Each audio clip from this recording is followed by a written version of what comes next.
पुण्यामध्ये ज्यांनी काम केलेलं आहे त्या सगळ्यांना कुणाल कुमार माहिती आहे. तर कुणाल कुमारांनी आता व्हीआरएस स्वतःची जाहीर केलेली आहे.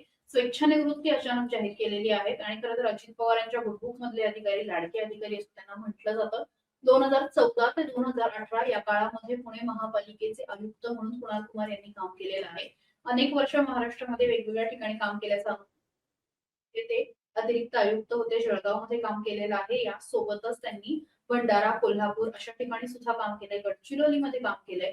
1999 पासून खरं तर ते महाराष्ट्रामध्ये काम करतायत आणि मागच्या काही काळापासून ब्लू आईड बॉय असं सत्ताधाऱ्यांचं म्हणून त्यांना ओळखलं जायचं. विशेषतः पुण्यामध्ये स्मार्ट सिटी प्रकल्प आणत असताना कुणाल कुमार यांची भूमिका महत्वाची होती आणि अजित पवारांचे तर ते लाडके होतेच, पण त्यानंतर भाजप सरकारमध्ये सुद्धा लाडके आय म्हणून त्यांना ओळखलं गेलं.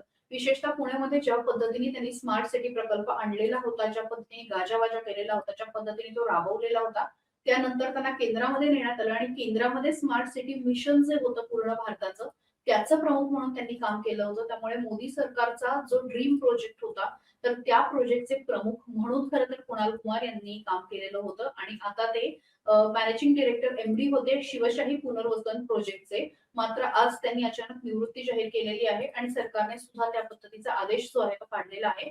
मार्चच्या अखेर ते निवृत्त होणार आहे. खरं तर अजून बरेच वर्ष त्यांची सेवा बाकी होती. मात्र असं असताना सुद्धा एखादा आय-एस अधिकारी निवृत्ती घोषित करतो त्याच्यामागे खूप कारणं असतील. त्यामुळे याच्यामागे काही राजकीय कारण आहे का वैयक्तिक कारण आहे का ते बघावं लागेल. पण कुणाल कुमार यांच्या निवृत्तीची दखल मात्र घ्यावीच लागेल.